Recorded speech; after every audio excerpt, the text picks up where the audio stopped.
The freezing rain hits my windshield like bullets as I pull out of the parking garage on Fayetteville Street.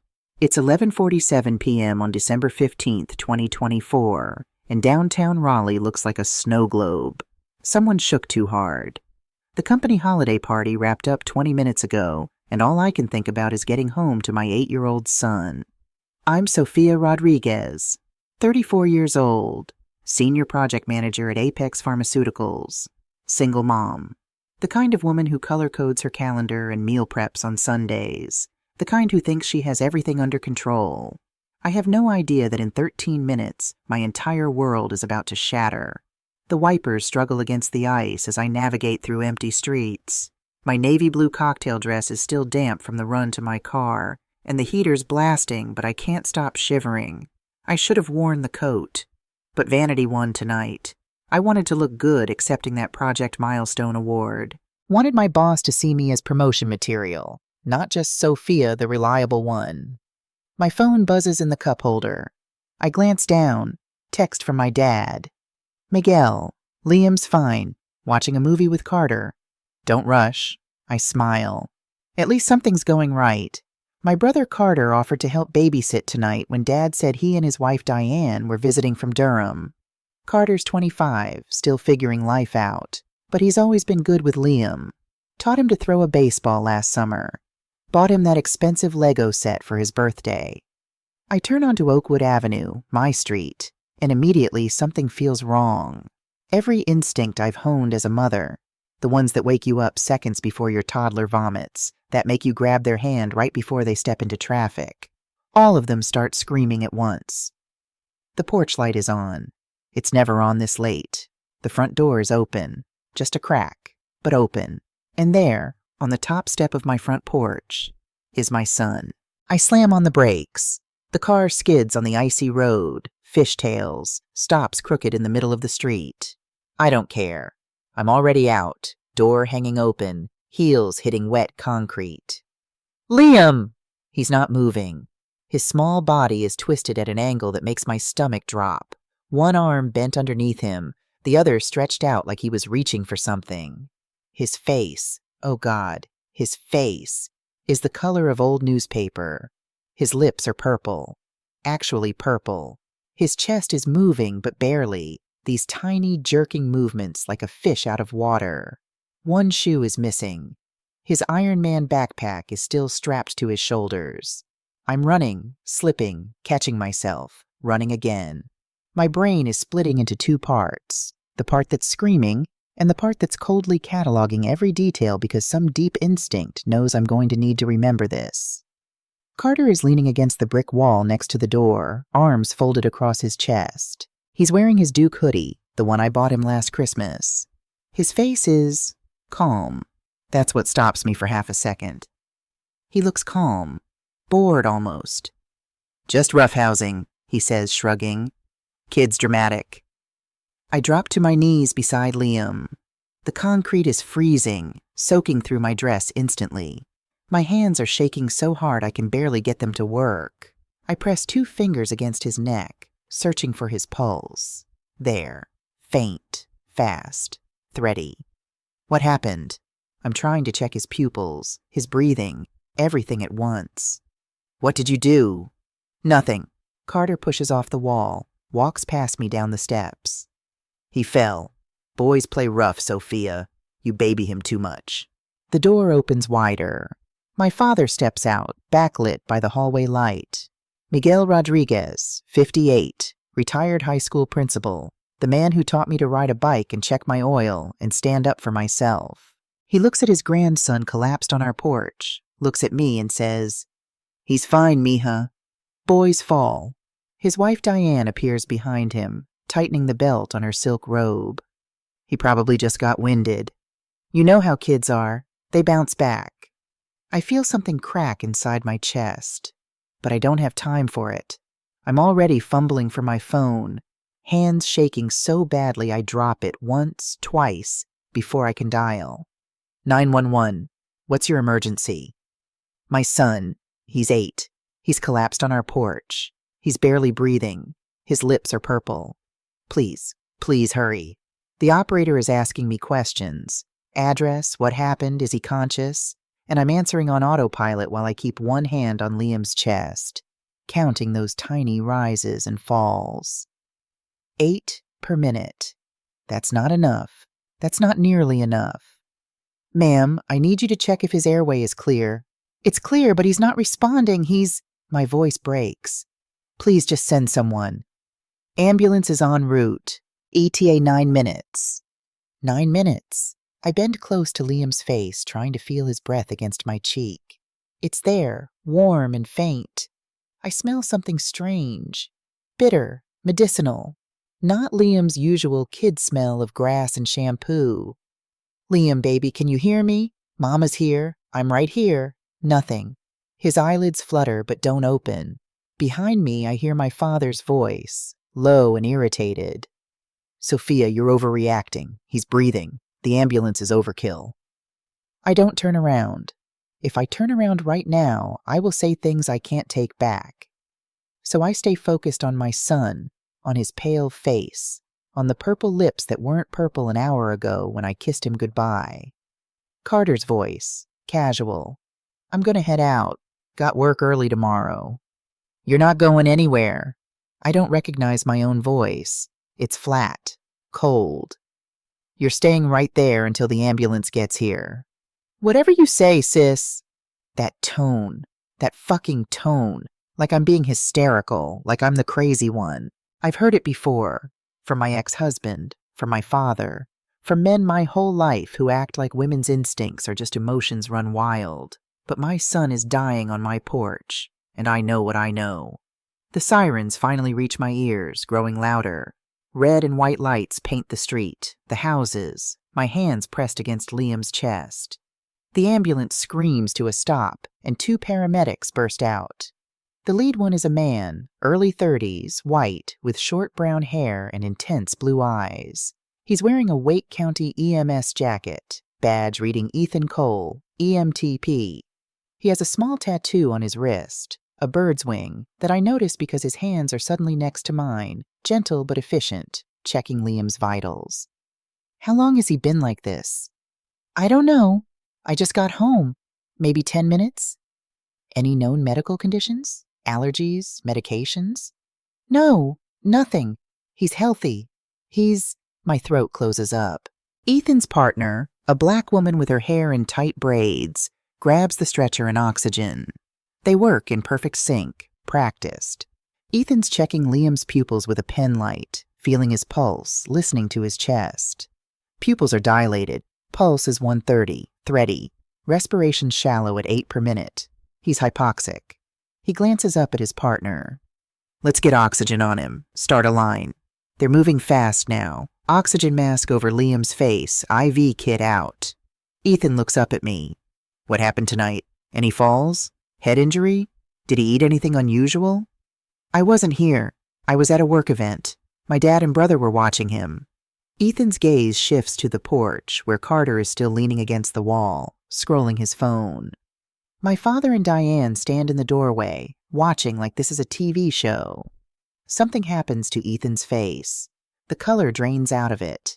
His hand, reaching for the IV catheter, freezes for just a second. He looks at Carter, looks back at Liam, looks at me.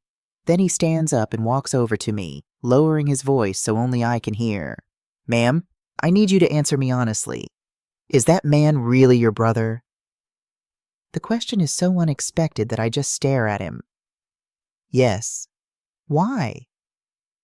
Ethan glances over his shoulder at Carter, then back to me.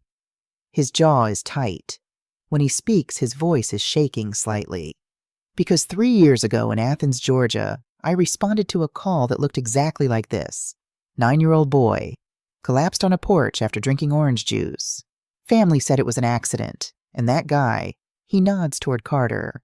He was standing in the exact same position, same expression, same everything. My blood turns to ice water.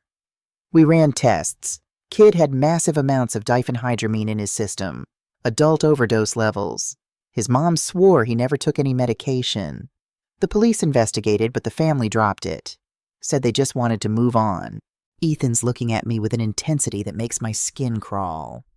I testified at the hearing, but the case got dismissed on a technicality. The family disappeared the next week. I heard they moved east. East to North Carolina. I've thought about that case for 3 years. Ethan continues, barely above a whisper. That kid's face, that family's pain, and that guy standing there with that look like nothing mattered. I never forgot it.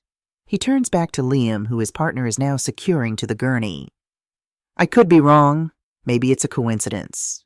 But ma'am, if I'm right, he meets my eyes. Your son didn't fall. He was poisoned, and this isn't the first time your brother's done it. The world tilts sideways. I look at Carter, really look at him. He's watching the paramedics work, and for just a second, half a second, there's this flicker at the corner of his mouth. Not quite a smile, just satisfaction. Then he notices me looking, and his face rearranges itself into concern. Is he gonna be okay? I can't speak, can't move, can't process what Ethan just told me. Ma'am, we need to transport now. Ethan's partner is already wheeling Liam toward the ambulance. You can ride with us. I nod, mechanical. Start toward the ambulance. Carter calls after me. Want me to follow in my car? I stop, turn around, look at my baby brother, who taught Liam to throw a curveball, who sat with me after my divorce, who I've loved my whole life. No, I say. Stay away from us. His expression doesn't change. Whatever you say, sis. I climb into the back of the ambulance and they close the doors. Through the small rear window, I watch Carter pull out his phone. His thumbs fly across the screen, texting someone. My father and Diane are still in the doorway. They don't wave. They don't look worried. They just stand there, watching us disappear down their street, like this is happening to strangers. The fluorescent lights at Wake Med Children's Hospital are the kind of bright that makes you feel like you're trapped in a grocery store at 3 a.m. Everything is too white, too clean, too sterile. I've been sitting in the same plastic chair in the hallway outside the ER for 47 minutes, and I still can't feel my hands. They took Liam straight back. Ethan squeezed my shoulder before they wheeled him through the double doors. They're good here. Best pediatric emergency medicine in the state. Then he was gone. Back to the ambulance. Back to other emergencies. But he left me his card. On the back he'd written in pen, "Call me if you need anything." I mean it. I'm still holding that card. A nurse brought me a blanket and coffee at some point. The coffee sits untouched on the floor by my feet, probably cold now. The blanket is around my shoulders, but I'm still shivering. It's not the temperature. It's shock, I think. My body trying to catch up with my brain. Poisoned. Ethan thinks my brother poisoned my son. No, not thinks. Knows. Because he's seen it before. I should call someone. My best friend Jasmine. My boss. Someone. But my phone stays in my lap. Screen dark.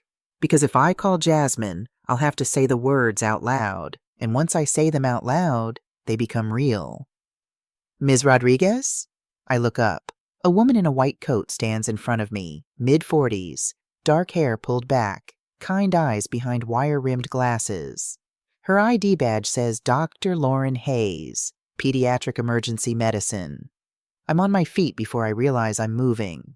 Is he? He's stable, breathing on his own with some assistance. We've got him on oxygen and fluids.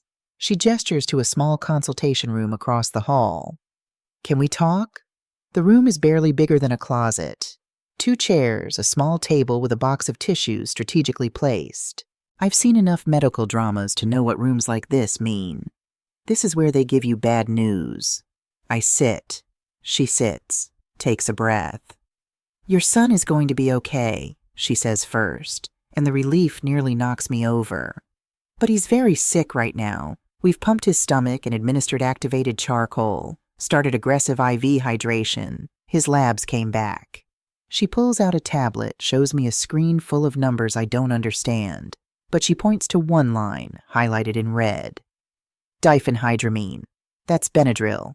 Your son has 850 milligrams in his system. Is that a lot? An adult dose is 25 to 50 milligrams. Your 8-year-old son has roughly 17 times that amount. She lets that sink in. There's also codeine, about 40 milligrams, and evidence of severe dehydration and, she hesitates, multiple bruises in various stages of healing. Some are 1 to 2 weeks old, some are 3 to 4 weeks old. The room spins.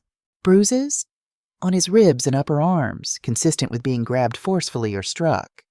Ms. Rodriguez, I'm required by North Carolina law to file a CPS report. Child Protective Services will investigate. The police will also be notified. I can't breathe. Can't think. He's clumsy. He plays hard. He's 8. These aren't the kind of bruises kids get from playing. Dr. Hayes' voice is gentle but firm. And combined with the poisoning, she pauses. The paramedic who brought him in flagged this as a possible intentional overdose. He said something about a similar case in Georgia. Can I see him? My voice sounds hollow. Can I see my son? Of course, he's awake now, asking for you. Room 412 is small and dim, curtains half drawn. Liam looks impossibly tiny in the hospital bed, surrounded by machines and monitors that beep softly in the blue darkness. There are wires running from his arms, oxygen prongs in his nose.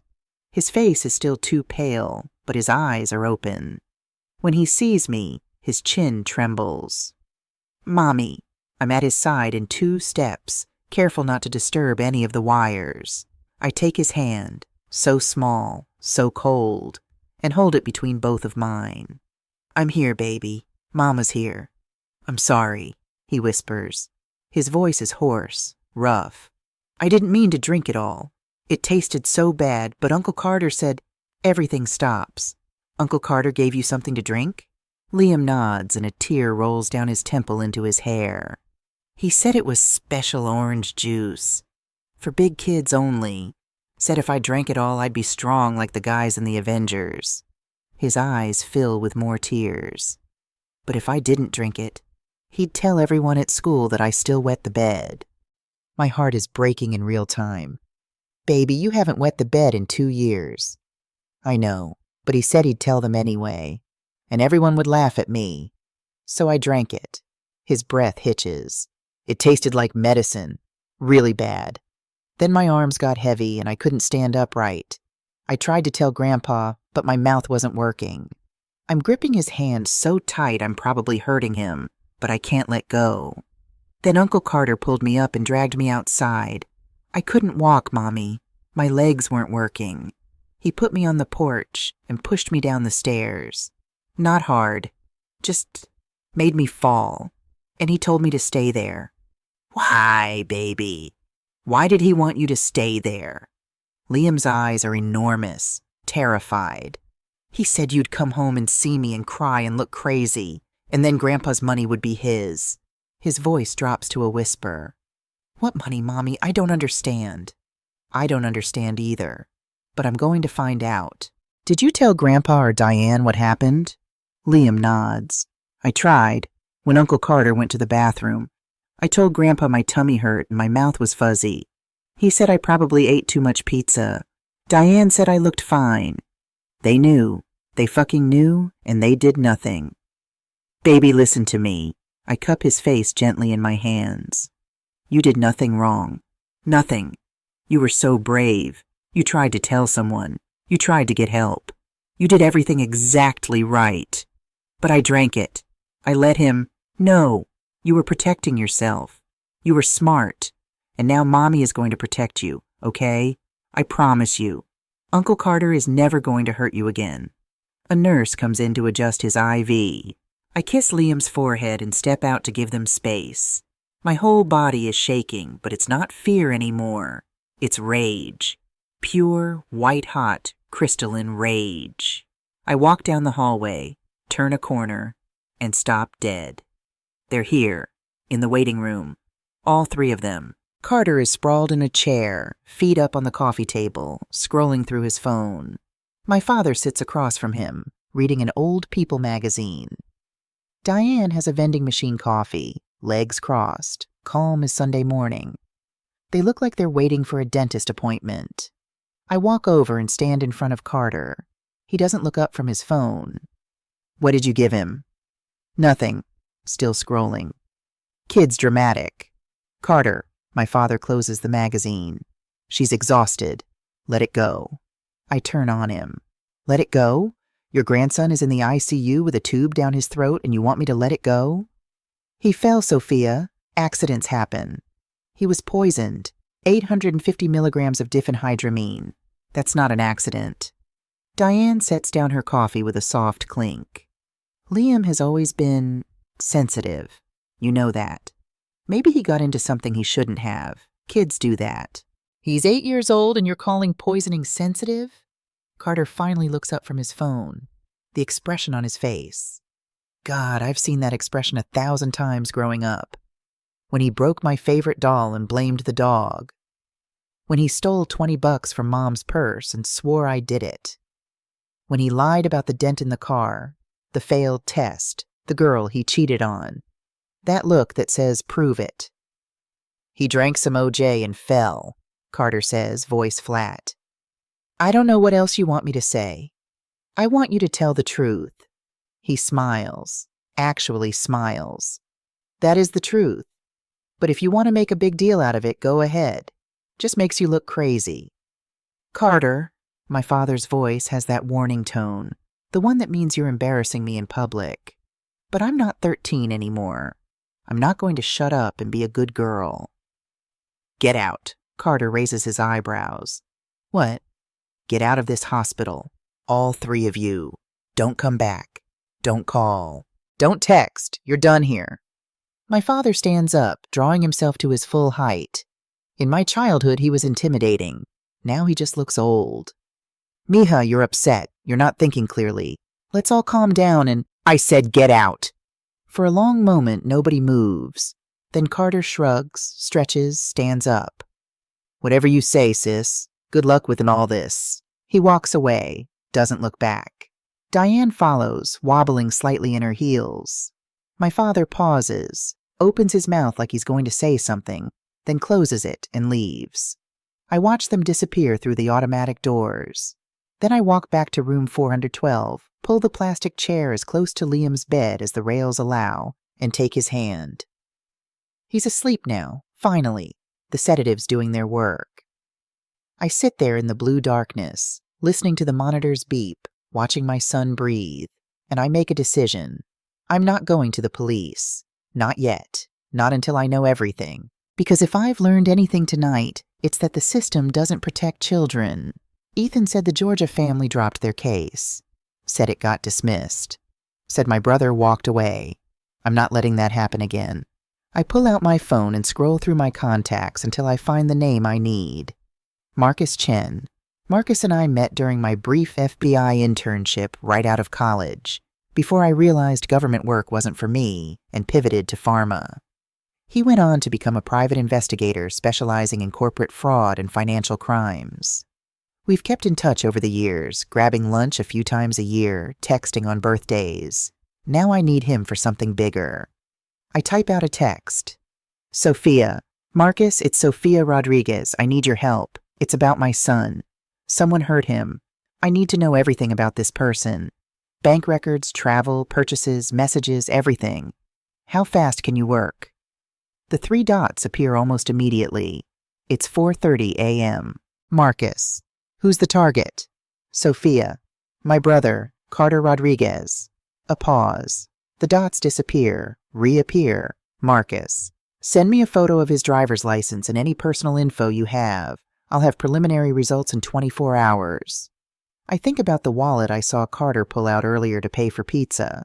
Think about how he left his jacket on the back of my couch. Sophia. I'll get you what you need. Thank you. Marcus. Sophia. Whatever happened, I'm sorry. We'll figure this out. I set the phone down and look at my sleeping son, at his bruised arms, his purple lips, finally returning to pink under the oxygen. I'm going to protect you, I whisper. I promise.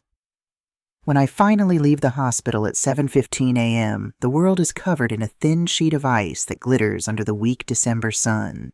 I haven't slept, haven't eaten, haven't changed out of my party dress, now wrinkled and stained with God knows what. But I'm not going home to sleep. I'm going to get answers. My house is exactly as I left it. Front door still ajar, Christmas wreath hanging crooked. Liam's missing shoe still on the second step. I walk through the rooms looking for Carter's jacket. Find it draped over the back of the living room couch, right where I remembered. His wallet is in the inside pocket. I photograph both sides of his driver's license, his insurance card, his credit cards. Then I go through the rest of his pockets and hit gold.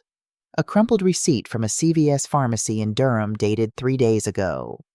Listed items: diphenhydramine HCl 25 milliliters tabs, 100 seat, and codeine cough syrup. I photograph that too.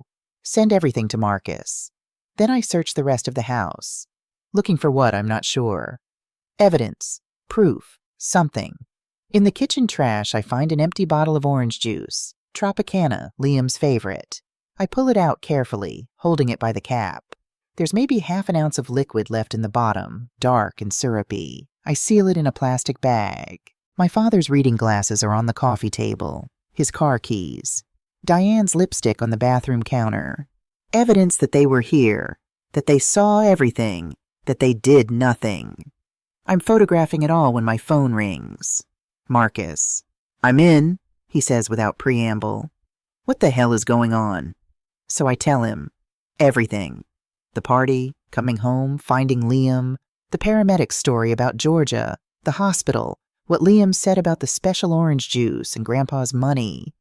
When I finish, there's a long silence. "Sophia, I need you to sit down." "I'm already sitting." "Then hold on to something." He sends me a secure link. I open it on my phone. It's a scanned document, pages from a legal file. I scroll to the top.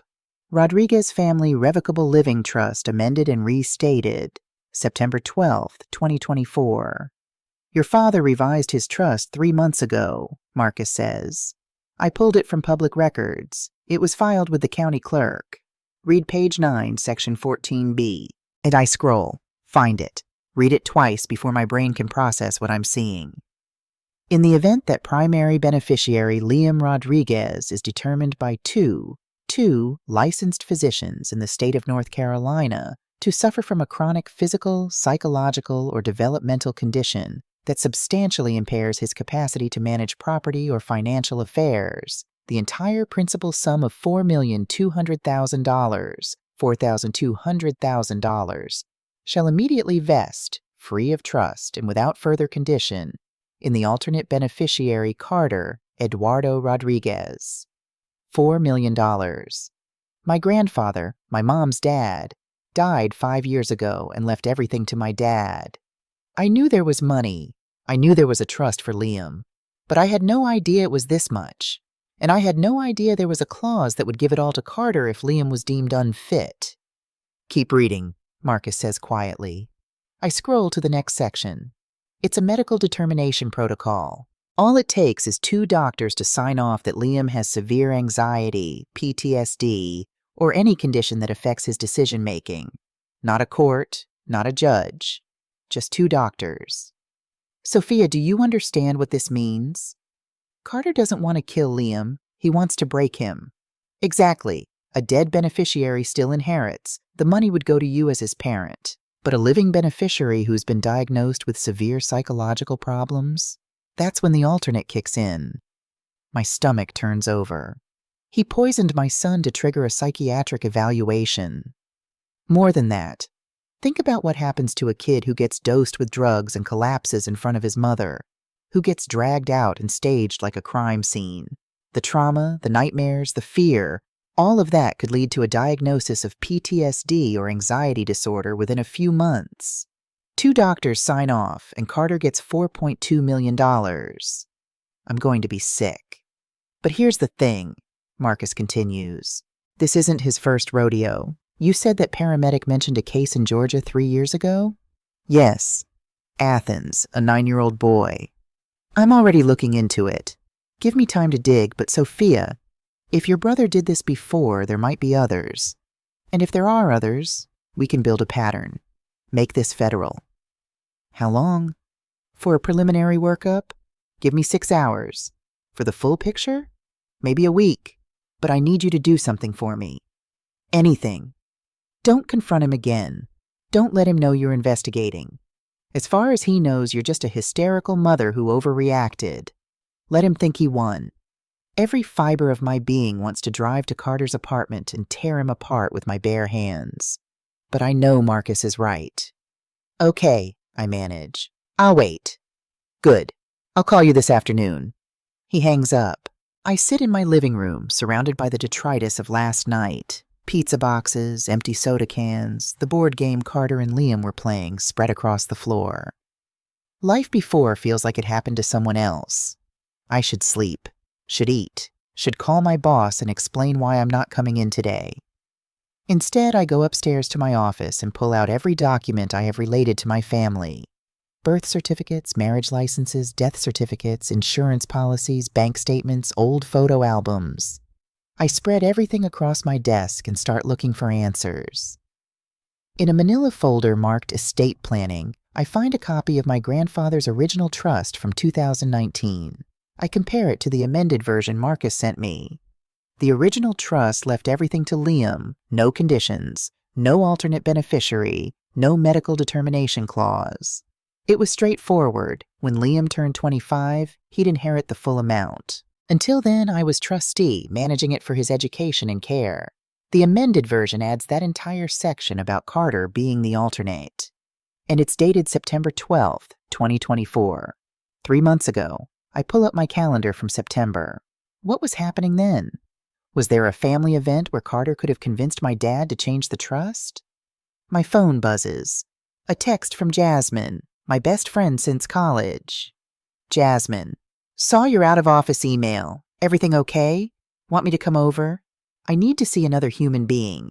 Need to say this out loud to someone I trust. Sophia. Come over, I need to tell you something. Jasmine.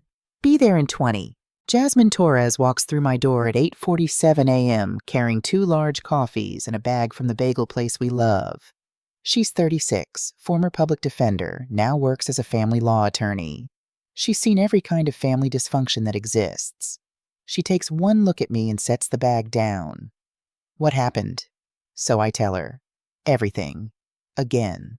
When I get to the part about the trust clause, she stops me. Wait. Back up. Your brother knew about this clause? Marcus is checking. But he had to. There's no way my dad revised a trust to add this kind of contingency without talking to Carter first. Jasmine is pacing now, her lawyer brain working. Okay, let's think this through. For the clause to activate, Liam needs to be diagnosed by 2 North Carolina physicians with a condition that impairs his capacity to manage finances, which means Carter needs Liam to be traumatized, needs him to show symptoms severe enough for a diagnosis. And poisoning would do that? The trauma of the event, the physical symptoms, the betrayal by a trusted family member, any decent therapist would diagnose PTSD. She stops, turns to look at me. Sophia, this is fucking diabolical. I know. And your dad? Diane?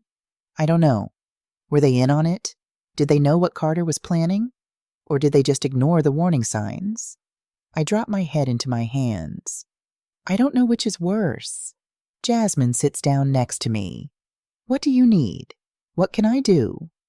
I need to figure out what Carter's been doing for the past 3 years. Where he's been. Who he's hurt. Because Marcus is right. If he did this to that kid in Georgia, there might be others. You think he practiced? The word sends a chill down my spine. But yes, that's exactly what I think. I think Carter spent years perfecting a method to poison children without killing them, testing dosages, learning how to make it look accidental. And Liam was supposed to be the real thing. The final exam. Jasmine is quiet for a long moment. Then she says, I know someone. A forensic psychiatrist who consults on family court cases. She might be able to help us understand his psych profile, predict his next move. There's not going to be a next move. I'm going to destroy him. She takes my hand. Good, but you need to be smart about it. He's already got your dad and Diane on his side. He's probably got explanations ready for everything. You need airtight evidence. That's what Marcus is working on. Then we wait for Marcus. In the meantime, you need to take care of yourself. When's the last time you ate? I can't remember. She hands me a bagel. Eat. Sleep for a few hours. I'll stay here. When Marcus calls, we'll figure out the next step together. I take a bite of the bagel. It tastes like cardboard, but I force myself to chew, to swallow. Jasmine's right. I need to take care of myself, because this is just the beginning. My phone buzzes. A text from an unknown number. Unknown. This is Ethan Cole, the paramedic from last night. Just wanted to check in on your son. How's he doing? I stare at the message. This man, this stranger, recognized my brother as a predator, warned me, gave me the first piece of the puzzle. Sophia, he's stable. Thank you for what you told me. You were right. 3 dots appear immediately. Ethan, I'm so sorry. I wish I'd been wrong. Sophia, do you remember the details of that Georgia case? Names, dates, anything? Ethan, some. I testified, so I have copies of my deposition. I can send them to you if it helps. Sophia, please, I'm building a case. I need everything you have. Ethan, give me an hour. I'll send what I've got. I look at Jasmine. The paramedic from last night. He's sending me his files from the Georgia case. Good. See? You're already building your case. Now eat your damn bagel and try to rest. You're no good to Liam if you collapse. She's right. I finish the bagel. Drink the coffee. Let Jasmine push me toward the couch. I lie down, fully dressed, still wearing yesterday's makeup. Close my eyes. And for the first time in hours, I let myself cry. I wake up on my couch at 2:47 p.m. to the sound of my phone vibrating against the coffee table. Jasmine is gone. There's a note on the kitchen counter saying she had to run to court, but will check on me tonight. The house is too quiet. Wrong quiet. The kind that happens when someone's missing. Liam. For half a second, I forget everything. Then it crashes back. The porch, the ambulance, the hospital, Carter's smile. I grab my phone. 3 missed calls from Marcus. 2 texts. Marcus. Call me when you're up. Found something. Marcus. Actually found a lot. You're going to want to sit down for this. My hands shake as I dial. He picks up on the first ring. How much sleep did you get? Enough. What did you find? Papers rustle on his end. Okay, starting with the trust. I pulled security footage from the Greensboro nursing home where your father lives. He doesn't live there. He just visits his mother. My grandmother's in memory care. Right. Well, on September 8th, 4 days before the trust was amended, your brother Carter signed in to visit. But instead of going to the memory care wing, he went to the administrative offices. He was in there for 27 minutes. Doing what? I got the office manager on the phone. She remembered him. Said he was very interested in learning about estate planning options for his aging father. Asked detailed questions about medical competency clauses, alternate beneficiaries, how to structure trusts to protect against unstable family members. The coffee I drank earlier threatens to come back up. So he researched it first, made sure he knew exactly what language to use. Gets worse. On September 10th, Carter had lunch with your father at that steakhouse in Durham, the Angus Barn. Reservation for 3 people. Carter, Miguel, and Diane. I got the credit card receipt. They were there for 2.5 hours.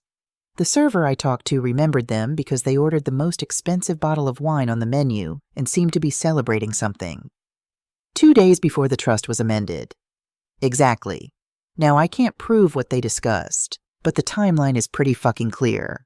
Carter researches medical competency clauses, has a long celebratory dinner with your father, and 48 hours later, the trust is revised to include that exact type of clause with Carter as the alternate beneficiary. I'm pacing now, wearing a path in my living room carpet. Can you prove my father knew what Carter was planning? That's harder, but I found something else. Text messages between Carter and your dad from mid-September. Your dad's phone backs up to the cloud. His security is shit, by the way. I got in with his birthday and the name of his first dog. Anyway, on September 15th, Carter texts, Phase 1 complete, learned a lot. Your dad replies, proud of you, son, don't tell me details. Don't tell me details, so he suspected. Or he knew but wanted deniability. Either way, that text puts him on the hook for accessory after the fact, at minimum. I sink back onto the couch, mind reeling.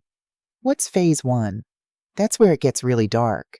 I pulled Carter's travel records, EZ-Pass tolls, gas station receipts, motel stays, credit card transactions. For the past 3 years, he's taken multiple solo road trips, long ones. And Sophia? Marcus pauses. Every single trip correlates with a child poisoning case. The room tilts. How many? 4 that I've found so far. March 2022, Athens, Georgia. That's the one the paramedic told you about. June 2022, Montgomery, Alabama. September 2022, Lexington, Kentucky.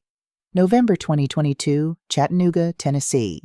Every time, different city, different child, same MO. Kid collapses after accepting a beverage from a friendly stranger. Diphenhydramine overdose. Family suspects foul play but can't prove it. Case goes nowhere. 4 children. 4 families. 4 times my brother stood over a dying child and walked away. I need their names, contact information, everything you have. I'm sending you a secure file now. Hospital records, police reports, news articles. Sophia, the pattern is textbook. He started with higher doses in Georgia. Kid almost died. Then he adjusted, calibrated. By Chattanooga, he had it down to a science. Enough to cause collapse and trauma, not enough to kill. My phone pings. The file downloads 63 pages of evidence. He was practicing, I say, the words bitter in my mouth. My brother spent 2 years poisoning children to perfect his formula. And there's more. I pulled his pharmacy records. You'd be amazed what a subpoena from a concerned family member can get you. Between August and November this year, Carter bought industrial quantities of diphenhydramine and codeine-based cough syrup from 8 different pharmacies across 3 states. Always paid cash. Always gave fake addresses. He was stockpiling. Yep, building up supply for the main event. Your son. Marcus exhales slowly. Sophia, this is a federal case. Interstate travel to harm minors, pattern of criminal behavior, fraud related to a trust instrument. We need to take this to the FBI. Not yet. Sophia, I need to talk to those families first. The ones from Georgia, Alabama, Kentucky, Tennessee. I need their testimony, their evidence. I need this case to be so airtight that no lawyer in the country can get my brother off. That's going to take time, and it's dangerous. If Carter figures out what you're doing, he won't. As far as he knows, I'm just a hysterical mother who made a scene at the hospital. Let him think that. A long pause. When do you leave? Tomorrow morning. I'm texting you the contact information for all 4 families. I already reached out, explained the situation. They're willing to talk. Sophia? His voice softens. Be careful. These people have been through hell. Some of them might not want to relive it. I understand. Thank you, Marcus. Don't thank me yet. We're just getting started. December 21st, 2024. 4 days after my son almost died. I'm standing in the Atlanta airport at 6:15 a.m., rental car keys in hand, a carry-on bag with enough clothes for a week, and a folder containing information that could destroy my brother's life. Liam is safe. That's the only reason I can do this. He's staying with Jasmine, who took emergency leave from her firm to watch him. The hospital discharged him yesterday with strict instructions. Therapy 3 times a week, close monitoring for PTSD symptoms, and absolutely no contact with Carter, Miguel, or Diane. CPS opened a case. A detective from the child abuse unit took my statement. Everything is moving slowly through official channels. But official channels failed the 4 children Carter poisoned before Liam. I'm not letting it fail again. The drive from Atlanta to Athens takes 90 minutes. I know because I've driven it 3 times in my head, rehearsing what I'll say. Hi, my name is Sophia Rodriguez. My brother poisoned your son. He did it to practice. I'm so sorry. Can you help me put him in prison for the rest of his life? Yeah, that'll go over well. Athens is a college town, home to the University of Georgia. Even at 8 a.m. on a Tuesday, the streets are full of students heading to finals. Christmas decorations hang from lampposts. Everything looks normal, peaceful, safe. I pull into the parking lot of a Chick-fil-A on the south side of town. Marcus said to meet Rosa Martinez here at 8:30. Neutral ground, public place. Easier than asking to come to her home. A silver Honda Civic pulls up next to me at exactly 8:29. A woman gets out, mid-30s, dark hair pulled back in a ponytail, wearing scrubs like she came straight from a shift. She looks exhausted. She looks like I feel. I get out of my car.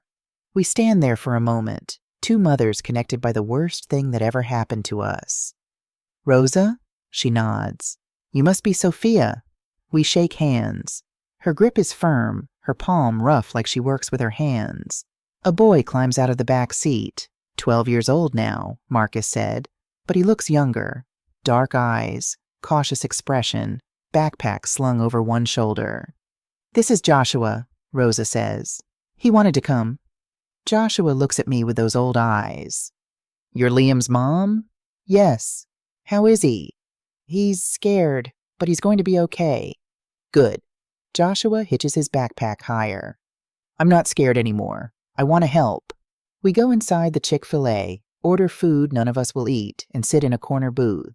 Rosa pulls out a manila envelope, worn from handling. I kept everything, she says. I knew something was wrong. The police didn't believe me. They said Joshua must have gotten into medicine at home, even though I swear to God we had nothing like that. But I kept everything anyway. She spreads the documents across the table. Hospital admission form. Toxicology report showing diphenhydramine at 780 milligrams. Police report concluding accidental ingestion. Photos of Joshua in the hospital. Pale, tubes everywhere, looking exactly like Liam looked 4 days ago.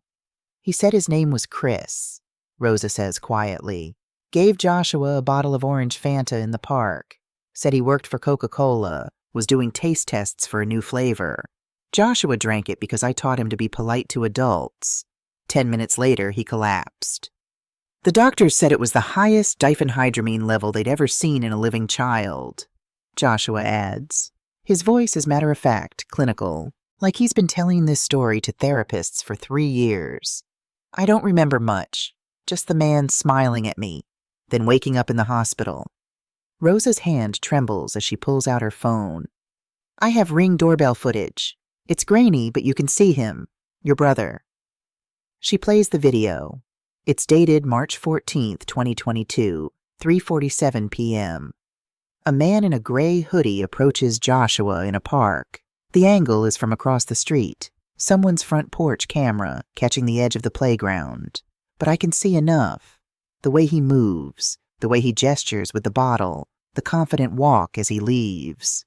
It's Carter. No question. I tried to get the police to look at this, Rosa says. They said the video wasn't clear enough for identification, but I know what I saw. That man gave my son poison and walked away smiling. I'm gripping the edge of the table so hard my knuckles are white. Rosa, I'm so sorry. Don't apologize for him. Her voice is steel. He did this. Not you. But if you're here to finally stop him, then yes. I'll help. I'll give you every piece of evidence I have. I'll testify in court. Whatever it takes. Joshua nods. Me too. Tell your son. He pauses, choosing his words carefully. Tell Liam that it gets better. Not fast, but it does. And tell him he's not alone. I'm crying now. Can't help it. This child, this brave, damaged child, is offering comfort to my son. Thank you, I manage. Both of you, thank you. Rosa slides the envelope across the table. It's all yours. Hospital records, police reports, the video, everything. I had it notarized last year, just in case. Chain of custody is clean. I take the envelope like it's made of glass. I promise you, Carter is going to pay for what he did. Good. Rosa stands, Joshua following. We have to go. I have a shift at the hospital in an hour. But Sophia, make him hurt, the way he hurt our kids. I watch them leave, mother and son, survivors. Then I sit in that Chick-fil-A booth and read every single document in the envelope. Every lab report. Every doctor's note. Every detail of what Carter did to Joshua Martinez. And I add it to my case. Montgomery, Alabama is 380 miles southwest. I fly into Montgomery Regional Airport, rent another car, Drive to a Cracker Barrel off Interstate 85. Keisha Washington is waiting in the parking lot, arms crossed, leaning against a Toyota Camry. She's 38, Marcus said, works as a school nurse. When I pull up, she doesn't move, just watches me get out of the car. You Sophia? Yes. Thank you for meeting me. I haven't decided if I'm helping you yet. Her voice is flat, guarded. My son went through hell. We moved on. You want me to drag him back into it. I understand. Do you? She pushes off the car, takes a step closer. Do you understand what it's like to watch your child almost die and have everyone tell you you're crazy? The police, the doctors, even my own family, they all said Malik must have gotten into something at home. Like I'm a bad mother who leaves pills lying around. I'm not saying you're a bad mother. I know you're not. Carter is good at making people doubt themselves. Keisha studies me for a long moment. Then she sighs. Malik's in the car. He wants to talk to you. The back door opens and a boy gets out. 13 years old, tall and skinny, wearing a crimson-tied hoodie. He looks at me with steady eyes. Is it true? Malik asks. Did he do it to other kids? Yes. At least 4 others that we know of. And he's your brother? Yes. Malik processes this. How'd you find out? A paramedic recognized him from the Georgia case. Lucky. Malik walks over to me. We weren't lucky. Nobody believed us. The case got closed. We moved to a different neighborhood because people thought Mom was crazy. Keisha's jaw is tight. Show her, she tells Malik. Malik pulls out his phone, opens a folder. I kept screenshots of everything from that day. Security footage from the library, pictures of the punch bowl, even the empty cup I drank from. Mom wanted to throw it away, but I said no. He shows me the photos. A library summer reading program, June 2022. Kids at tables, doing crafts. A punch bowl with a ladle. And in one grainy photo, a man in a Duke hoodie ladling punch into red plastic cups. Carter. I remember him, Malik says quietly. He said he was a volunteer. Said the punch was special, made with fruit from his garden. I drank 2 cups because it was hot and I was thirsty. Then I couldn't stand up. Everything went fuzzy. Keisha puts her arm around her son. The doctor said 820 milligrams of diphenhydramine plus codeine. His heart almost stopped. And when I tried to tell them someone did this on purpose, they looked at me like I was the problem. I'm so sorry, I say. But I'm going to make this right. I'm building a federal case. With your evidence, with Rosa Martinez's from Georgia, with what happened to my son, the FBI will have to listen. The FBI? Keisha's eyebrows rise. You think they'll actually do something? I have a friend who's a private investigator. He says interstate travel to harm minors. That's federal jurisdiction. Carter crossed state lines to poison your son. That's a federal crime. Keisha and Malik exchange a look. Some wordless communication passes between them. What do you need? Keisha asks. Everything you have. Medical records, police reports, that footage, the cup if you still have it. And if you're willing, a notarized statement saying you'll testify. I'll do it, Malik says immediately. I want to. Keisha takes a shaky breath. Okay, but I need you to promise me something. Promise me this won't be like last time. Promise me someone will actually listen. I promise. This time we have a pattern. 4 states, 5 victims. That's not coincidence. That's a predator. Keisha goes to her car, comes back with a large freezer bag. Inside is a red plastic cup, sealed in an evidence bag with a chain of custody form she filled out herself. I had it retested 6 months ago, she says, paid out of pocket. The lab confirmed diphenhydramine and codeine residue. It's all documented. I take the bag like it's precious cargo, which it is. This is evidence that could put Carter away for decades. Thank you, both of you. Malik looks at me seriously. Tell your son we're here. Tell him he's got people who understand. And tell him it's okay to be scared, but he's going to be okay. That's the second child to offer comfort to Liam. The grace in that. In these damaged children reaching out to help another damaged child nearly breaks me. Lexington, Kentucky, December 23rd, Christmas Eve, as Liam used to call it. I fly into Bluegrass Airport, rent yet another car, drive to a Panera Bread in the suburbs. David Park is waiting at a corner table, a thick accordion folder in front of him. Ms. Rodriguez. He stands, shakes my hand with a grip that could crack walnuts. Marcus said you'd be here around 4. Thank you for meeting me. I know this is hard. Hard was watching my son almost die while the police did nothing. This? He taps the folder. This is necessary. David is ex-military, Marcus told me. Army intelligence. He approaches the world like a problem to solve, emotion removed. Which means when Carter poisoned his son, David went into operational mode. He opens the folder. It's organized with color-coded tabs. Medical, police, surveillance, timeline, suspect profile. I knew something was wrong from the beginning, David says, flipping to the surveillance section.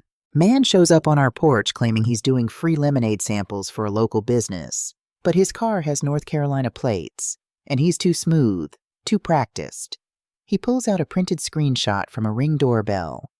Date, September 12th, 2022. Time, 2:47 p.m. A man stands on a porch holding a Coleman cooler, smiling at the camera. Carter, clear as day. I photographed his license plate before he left, David continues. Ran it through a database a buddy of mine has access to. Came back registered to Carter Rodriguez, Raleigh, North Carolina. I called Raleigh PD, told them what happened. They said they'd look into it. Never heard back. But you kept investigating. Of course, my son is 12 now. He still has nightmares. Still sees a therapist twice a week. I wasn't going to let that go unanswered. He slides the medical tab toward me. Ethan, my son, had 795 milligrams of diphenhydramine in his system.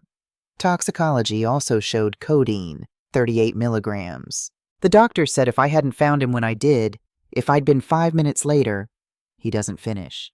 I'm so sorry. Don't be sorry. Help me get justice. David pulls out more documents. Hospital records, complete.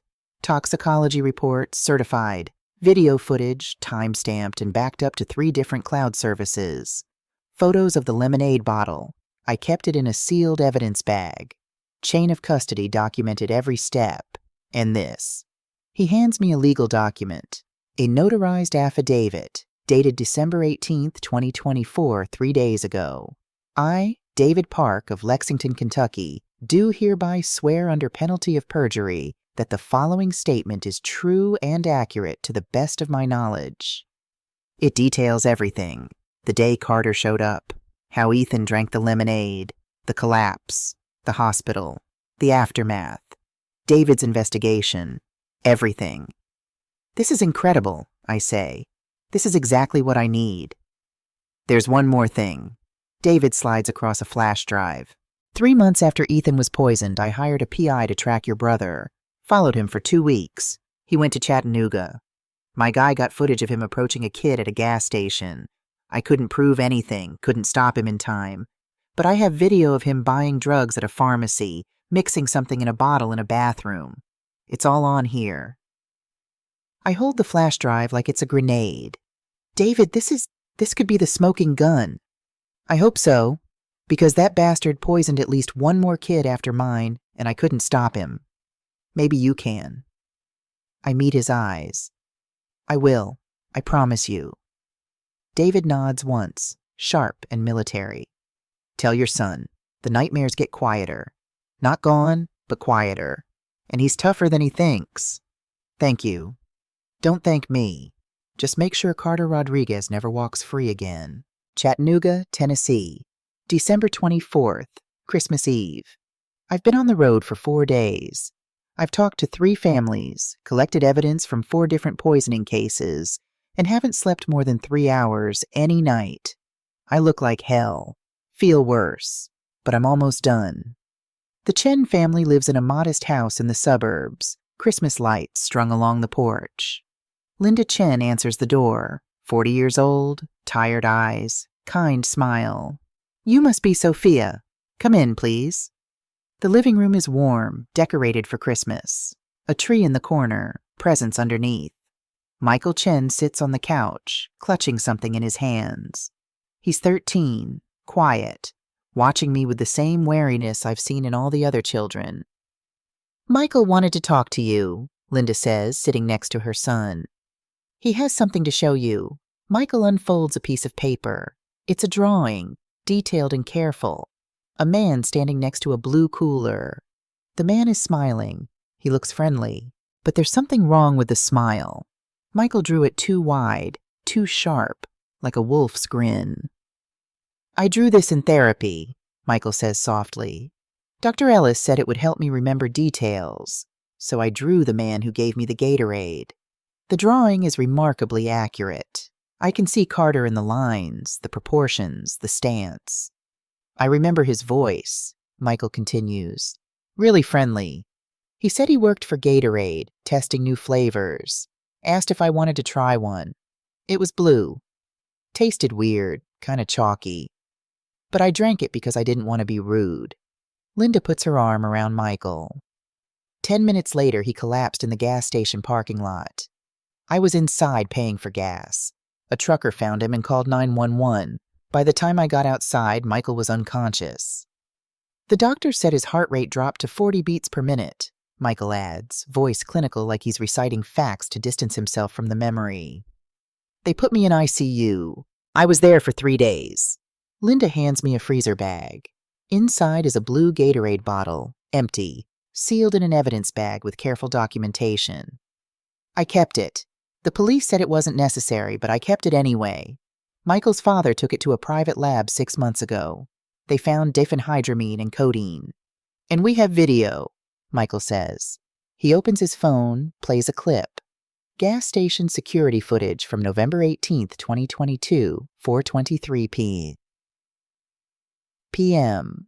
A man in a dark jacket opens a blue cooler, mixes something into bottles. The quality isn't perfect, but it's good enough. We also have this. Linda gives me another flash drive. Michael's therapy records from Dr. Ellis. Detailed documentation of his PTSD, anxiety, nightmares.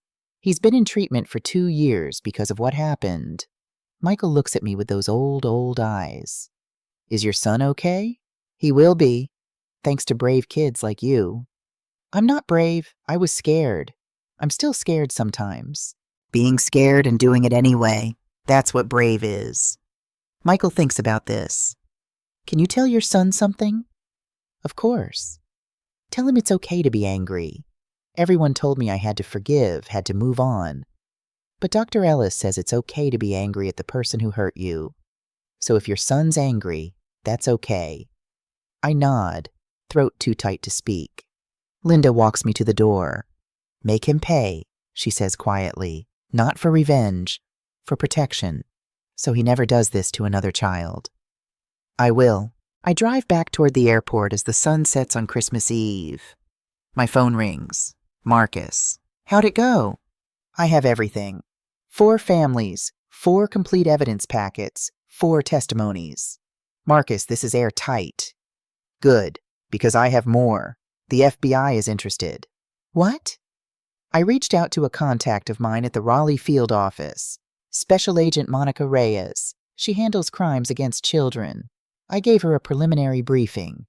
Sophia, she wants to meet with you, day after Christmas. She believes us? She looked at what I sent her and said, quote, "This is one of the most organized civilian investigations I've ever seen. You're handing her a prosecutable federal case on a silver platter." I pull over into a Cracker Barrel parking lot, hands shaking. It's really happening. It's really happening. Carter's going down. So are Miguel and Diane. I found enough evidence of their knowledge to charge them as accessories. What about the trust? Can we stop that? Once Carter's arrested, we file a motion to invalidate the trust amendment as the product of fraud. With the evidence we have, it'll be granted. Liam keeps his inheritance. Carter gets nothing except a prison cell. I'm crying now. Can't help it. Thank you. Marcus, thank you. Don't thank me yet. We still have to get through the trial. But Sophia, you did it. You protected your son. You got justice for 4 other kids. You should be proud. I sit in that parking lot as Christmas Eve shoppers stream past, loading their cars with last-minute gifts, and I let myself feel it. Relief, exhaustion, grief, rage, hope, all of it at once. Then I call Jasmine. How's Liam? Good, we made cookies. Watched Elf twice. He asked about you. Tell him Mama's coming home tomorrow, and tell him everything's going to be okay. Because it is. Finally, impossibly, it is. December 26th, 2024. The FBI field office at 310 New Bern Avenue in Raleigh is a bland concrete building that looks like every other government office in America. I park in the visitor lot at 9:45 a.m. carrying 5 evidence boxes that represent 4 years of Carter's predation. Marcus meets me at the entrance. Ready? No, but let's do it anyway. Special Agent Monica Reyes is waiting in a conference room on the 3rd floor. She's 42, Latina, with sharp eyes and a no-nonsense demeanor. She stands when we enter, shakes both our hands. Ms. Rodriguez, thank you for coming in. Please sit. I set the boxes on the conference table. Everything's organized chronologically. Georgia, Alabama, Kentucky, Tennessee, then North Carolina. Agent Reyes opens the first box, starts going through the Georgia file. Hospital records, police reports, Ring doorbell footage, Rosa Martinez's notarized affidavit. She works in silence for 20 minutes, reading every document, watching every video. Then she moves to Alabama, Kentucky, Tennessee. Finally, Liam's case from North Carolina. When she's done, she sits back and looks at me.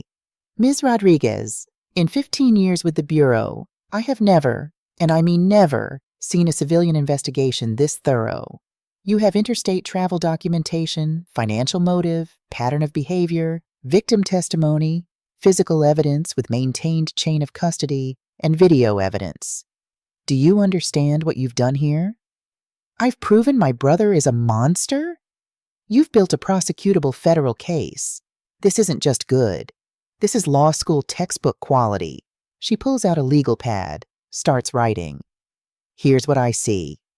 5 counts of attempted murder, 5 counts of interstate transport of controlled substances with intent to harm minors, wire fraud related to the trust, and conspiracy. We're looking at, conservatively, 25 years per count. That's over a century in federal prison. I can barely breathe. You believe me? I believe the evidence. And the evidence is overwhelming. Agent Reyes looks at Marcus. You're the PI? Yes, ma'am. Good work. Really good work. I'm opening an official investigation as of now. Operation Broken Trust. I'll need formal statements from all 4 victim families, which I see you've already arranged for them to be willing to testify. I'll need to retest the physical evidence with FBI labs for federal chain of custody. And I'll need to interview your son, Ms. Rodriguez. He's 8. He's traumatized. I understand. We have child forensic interviewers who are trained for this. It'll be gentle, I promise. But his testimony is crucial. He's the most recent victim and can speak to premeditation. I nod. Whatever you need. One more thing. Your father and his wife. The evidence suggests they knew about Carter's activities after the fact and failed to report. That's accessory after the fact to a felony, possibly obstruction. How do you feel about that? How do I feel? My father chose my brother over my son, chose money and family reputation over a child's life. Charge them, I say. Charge them both. Agent Reyes nods. All right, here's how this is going to work. I'm convening a federal grand jury in 2 weeks. We'll present the evidence, get indictments. Once we have sealed indictments, we'll coordinate arrests. Do you have any reason to believe Carter is a flight risk? He thinks he got away with it. He thinks I'm just a hysterical mother who overreacted. Good.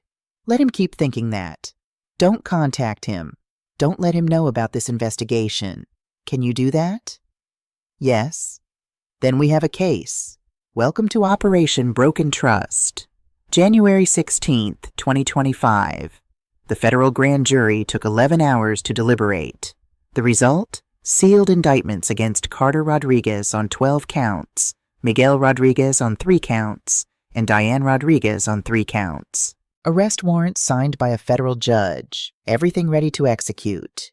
But I convinced Agent Reyes to wait. "You want to do what?" she said when I explained my plan. "The Pharma Innovation Awards, January 30th. It's televised. 500 attendees. I'm receiving Employee of the Year. I want to invite them, Carter, my father, Diane. I want to expose what he did in front of everyone. Then you arrest him. On stage, on camera. Ms. Rodriguez, that's highly irregular. He destroyed 4 families before mine. He practiced on children like they were lab rats. He almost killed my son for $4 million. I want the world to see what he is. I want him humiliated the way he humiliated those children. I want his face on every news channel, every website, every paper, so no one ever forgets what he did." Marcus, sitting beside me in Agent Reyes' office, added, "It's also strategic. Public exposure means no possibility of a plea deal happening quietly. The U.S. attorney will have to prosecute aggressively. Maximum sentences." Agent Reyes drummed her fingers on her desk for a long moment. Then she looked at Assistant U.S. Attorney James Park, who'd been sitting quietly in the corner. "Your call, counselor." AUSA Park leaned forward. He was 48, Korean-American, with a reputation for winning impossible cases. "Can you guarantee he'll show up?" "Yes. Carter thinks I've forgiven him, thinks we're healing as a family. I'll invite him to celebrate my success. He'll come. He can't resist an opportunity to gloat. And the venue? Security? We'll have 8 FBI agents dressed as staff. Agent Reyes can attend as my colleague. The venue has multiple exits, all coverable. And the event is already contracted to live stream. We just need to ensure the stream can't be interrupted." AUSA Park smiled for the first time. "You know what? I like it. Public accountability. No backroom deals. Carter Rodriguez gets to face his victims in front of the world. Let's do it."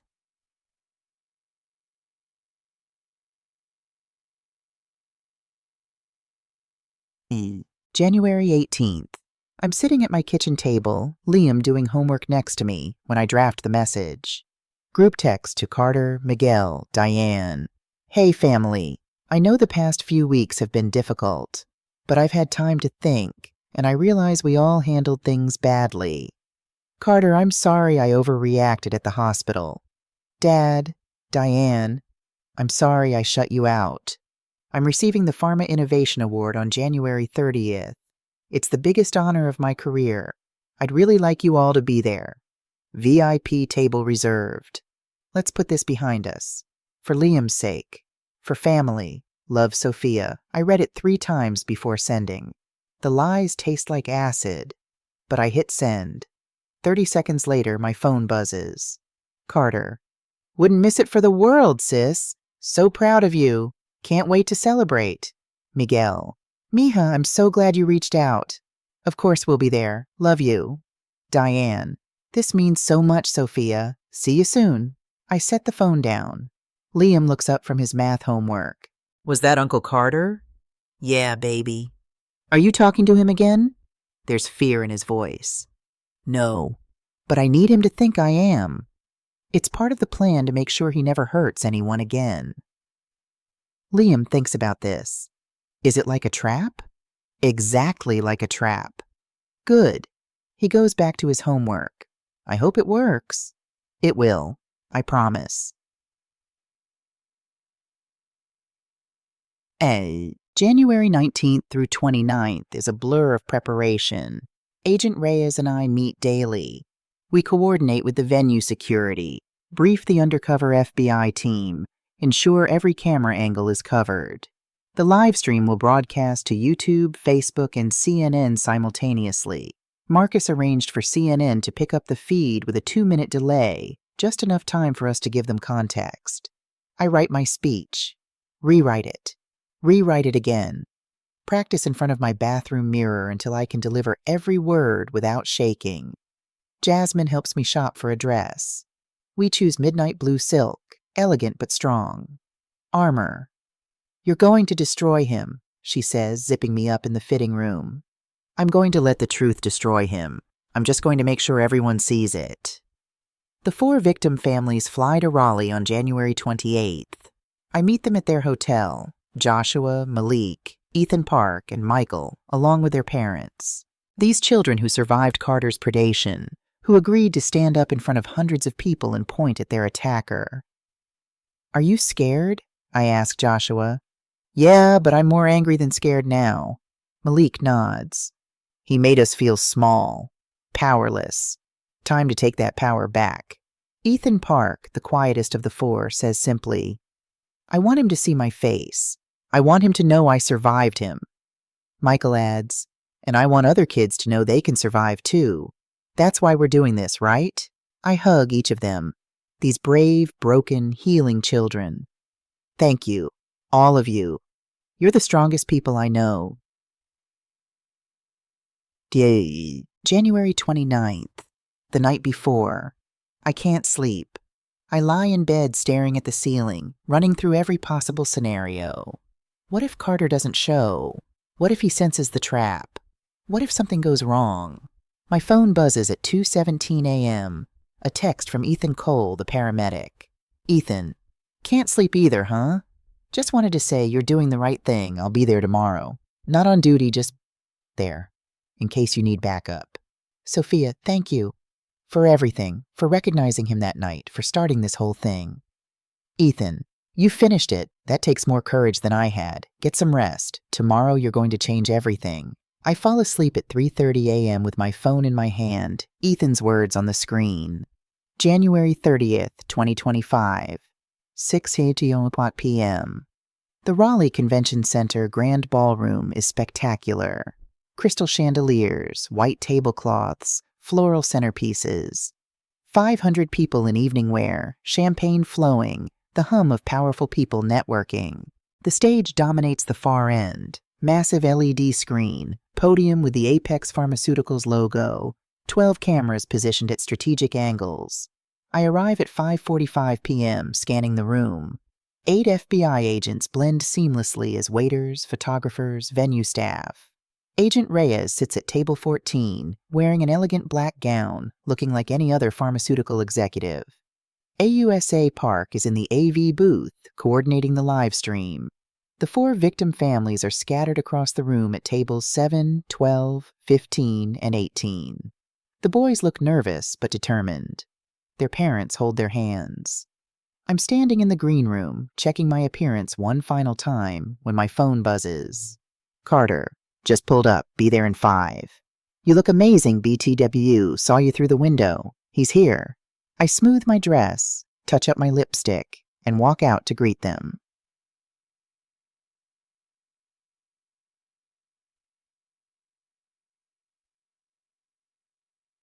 "6:42 p.m. Carter strides through the entrance like he owns the place. Sharp black Tom Ford suit, white pocket square, hair perfectly styled. He looks like success, like someone who's never poisoned children for money. He kisses my cheek. Big night, sis. Proud of you. Miguel follows in a navy tuxedo, Diane in emerald satin that catches every light. They look like the perfect family. Supportive father, elegant stepmother, charming son. Thank you for coming, I say, the lies smooth as silk now. It means everything. Carter throws his arm around my shoulders for a photo. The FBI photographer captures it. Carter smiling, me smiling back, both of us pretending. I lead them to the VIP table, dead center, front row. Perfect view of the stage. Perfect view for the cameras. Champagne? A waiter, Agent Morrison I know from briefings, offers a tray. Carter takes 2 glasses, hands one to Miguel.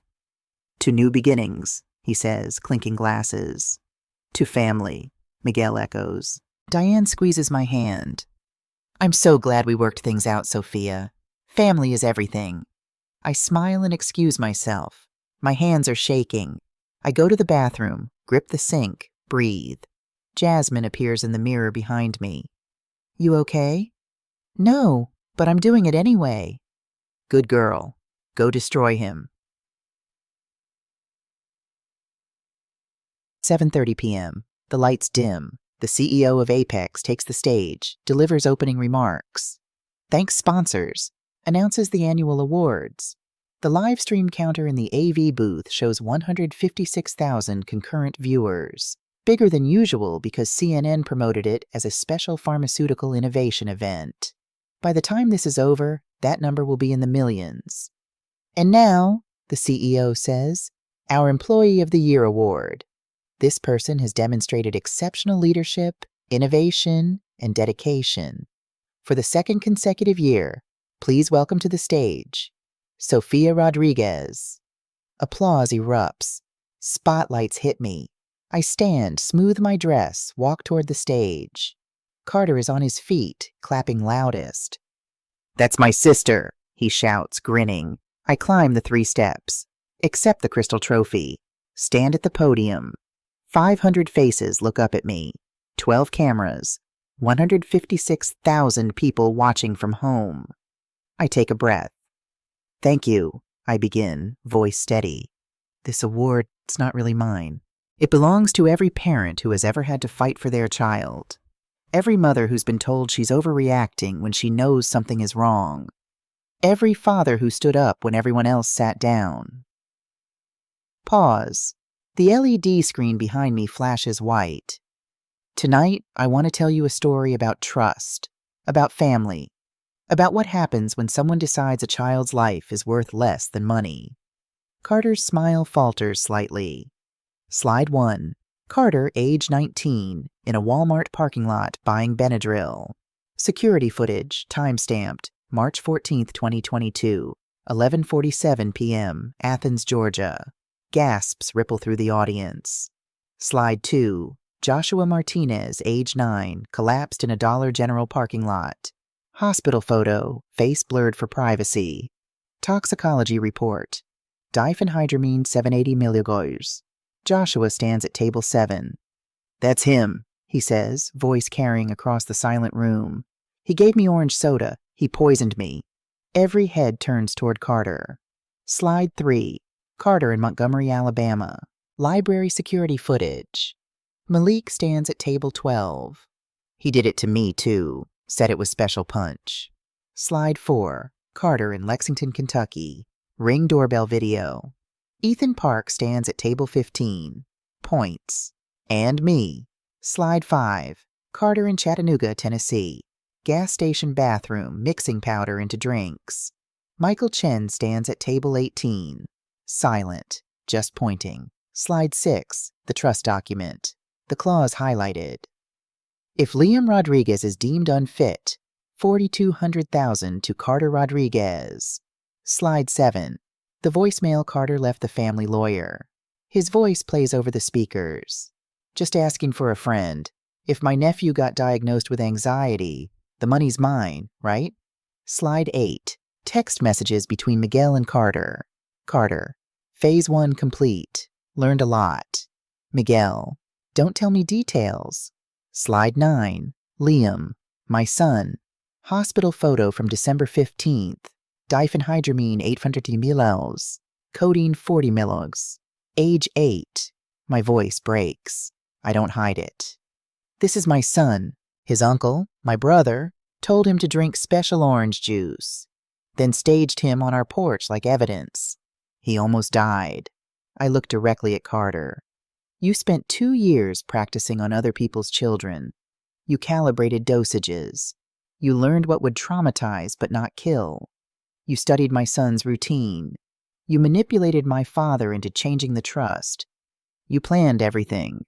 The room is dead silent. But you made one mistake. I nod toward the back of the room.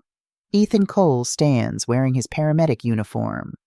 This is Ethan Cole. He responded to your first victim in Georgia, and when he saw you on December 15th, standing in the exact same position with the exact same expression, he recognized you. Ethan. I testified in Georgia. You walked away then. Not this time.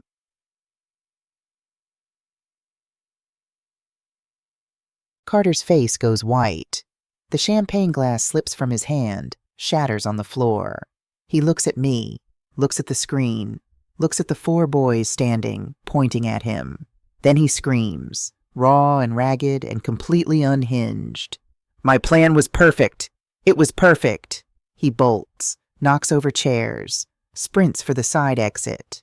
2 agents in tuxedos cut him off. He hits the marble floor hard. Cuffs snap shut. Carter Rodriguez, you're under arrest. Miguel surges up. That's my son, let him go. Diane grabs my arm, shrieking, You bitch! You set him up! 4 more agents converge. Miguel is cuffed for interfering with an arrest. Diane for assault. Both are dragged toward the exit, still screaming. Carter twists on the floor, face purple, spit flying. You jealous bitch! You ruined everything! Agent Reyes slams his face back down. You ruined yourself! The live stream counter on the screens, 2.8 million viewers, 3.1 million, 3.9 million. Trending worldwide. # the perfect plan / justice for Liam. I step back to the microphone, look directly into the camera. This is what happens when you hurt children for money. This is what happens when family protects monsters instead of victims. This is what happens when a mother decides, enough. I look at Joshua, Malik, Ethan Park, Michael. You are the bravest people I know. Thank you for speaking. You saved my son. To the camera. If someone in your family is hurting your child, record everything. Save everything. Fight. The system won't save you. You have to save yourself. Carter is dragged out, still screaming. Miguel and Diane follow, both in tears. The room erupts. Flash photography. Reporters shouting questions. CNN cutting to live coverage. I stay on stage until the last cuff clicks. Then I walk down the steps, set the trophy on my empty table, and leave through the back entrance. Ethan is waiting outside. You okay? I will be. The trial takes place over 6 weeks in October and November 2025. Carter's defense team, expensive lawyers from Charlotte, argues mental illness, claims Sophia fabricated evidence, tries to exclude victim testimony. Every motion is denied. The evidence is overwhelming. Miguel and Diane take plea deals. Both agree to testify against Carter in exchange for reduced sentences. Miguel breaks down on the stand. I knew something was wrong after Georgia. I asked him what happened and he just smiled, said he was testing something. I should have stopped him. I should have protected my grandson. I failed. November 18th. The jury deliberates for 11 hours. Verdict: guilty on all 12 counts. Carter shows no emotion, just stares at Sophia the entire time. Sentencing: December 15th, 2025, exactly 1 year after Liam's poisoning. Judge Maria Gonzalez looks down at Carter. In 30 years on the bench, I have never encountered such calculated cruelty. You spent years perfecting a method to destroy children. You used them as test subjects. You nearly killed your own nephew for money. I hereby sentence you to 45 years in federal prison, no possibility of parole for 30 years. Miguel Rodriguez, 8 years, FCI Butner. Diane Rodriguez, 6 years, FCI Tallahassee. The trust is dissolved. The full $4.2 million transfers to Liam via Special Needs Trust. A civil jury adds $2.8 million in punitive damages from Carter's future earnings. Sophia files paperwork to change their names. Liam Torres and Sophia Torres. They move 3 hours west to Charlotte. New house, new schools, new life. December 15th, 2026. 2 years after the poisoning. Liam plays baseball now. Pitcher. His team is good. Made it to regional finals last spring. He still has nightmares, but only once or twice a month. His therapist, Dr. Patricia Moore, says that's incredible progress. The Broken Trust Foundation, which Sophia founded with the settlement money, has helped 93 families in its first year. Emergency relocation funding, legal aid, private investigators, therapy resources. The board includes Rosa Martinez, Keisha Washington, Marcus Chen, Ethan Cole, and James Park, who left the U.S. Attorney's Office to work full-time on child protection cases. The five, Joshua, Malik, Ethan Park, Michael, and Liam, have a private Discord server. They game together, text constantly, meet twice a year. They call Sophia Aunt Sophia. They're family now. Sophia kept her job. They gave her a corner office with actual windows. August 2027. Ethan Cole shows up at Sophia's door on a Saturday morning. Liam answers. "Mr. Ethan? Hey, buddy, your mom home?" Sophia appears surprised. "Ethan? Everything okay?" "Yeah, I was in Charlotte for a conference. If you're busy, I can..." "Come in." They sit on the back porch. Liam plays baseball in the yard, practicing his curve.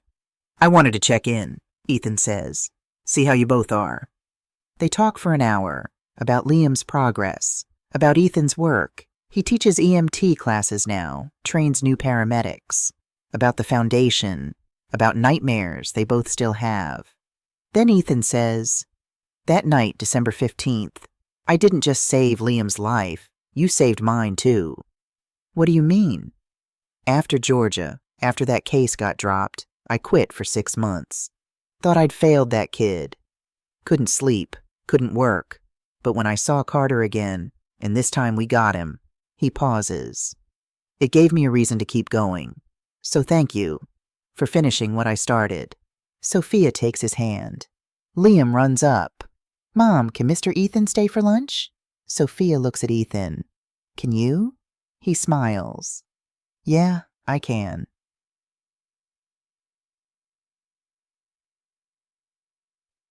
That evening, Sophia and Liam sit on the back porch with a jar of fireflies.